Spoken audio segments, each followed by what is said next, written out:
Hey everybody, this is Dream, and today we have a three-game slate for NBA. This slate starts a little bit earlier today at 6 o'clock, so do keep that in mind. So I have three games to pick from: Memphis, Indiana, Cleveland, LA Clippers, and Milwaukee and Pelicans. I have Memphis, Cleveland, and Milwaukee winning these games. Overall, the injury report is actually pretty extensive today, despite the small slate. Every team, I think, has at least one guy out. So let's go ahead and get into that real quick. So the Pacers, Halliburton is out. For the Grizzlies, Bane is doubtful. Adams is out. For the Clippers, Kawhi Leonard, Paul George, Kennard are all doubtful. Wall is out and Morris is questionable. Obviously, that situation is going to probably create chaos on the slate, depending on how that plays out. And then we've got the Cavs, Mitchell and Love are both questionable. That would actually open up some stuff. For the Pelicans, Zion and Daniels is out, and then Ingram is doubtful. If Ingram doesn't play, that opens up some people there. And for the Bucks, Portis is out. So obviously, Bane, Kawhi Leonard, Paul George, Kennard, Morris, Mitchell, Love, and Ingram are all gonna potentially mess with our slate today. Obviously, it's going to be a little bit rough as until they get that injury information locked in. But let's go ahead and get started with the guys I do like today. So for NBA so far, for DraftKings here, we have Ja Morant. He's been playing really well lately with guys, having some guys out, and so I look for him to continue that in this nice plus matchup against Indiana. He should have all sorts of upside here. Indiana really doesn't pose a threat to him, and so I expect him to have another big game like he's had the last two.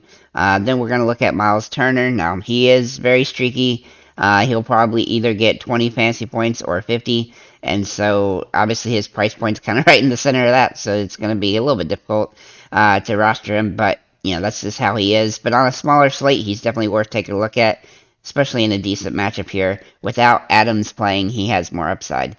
Then we have Brandon Clark, who he's really contingent on starting, but in the last two games he started, he's played extremely well. With Adams out, he's going to continue to play good minutes and have some good opportunity, and if Bane is out, that also gives him more opportunity. Then Brooks for Memphis, Dylan Brooks, he's a pretty nice option today. He's not a guy that's going to blow you out of the water, but he is going to be stable, and we do need some stable options on the slate. Especially with some of these more risky plays being viable today. He's just a guy that you can plug in and get around 25 fantasy points most of the time, and so I think he's in a good spot for this.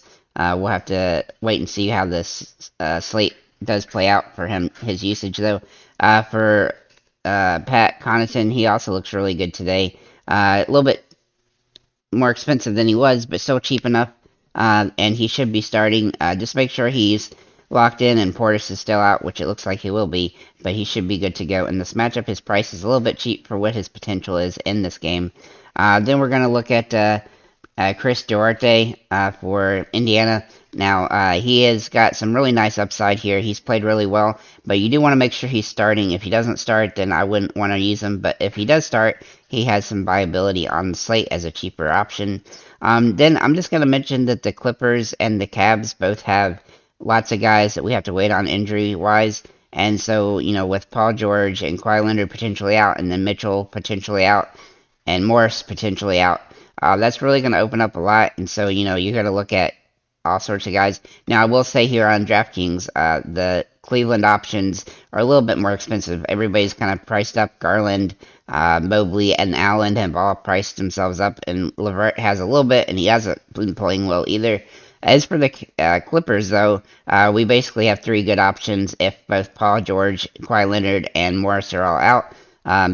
Powell, Mann, and Jackson would definitely be viable on the slate. So we'll have to see how that plays out, though, as we get closer to that. For FanDuel, we're going to start with Brandon Clark.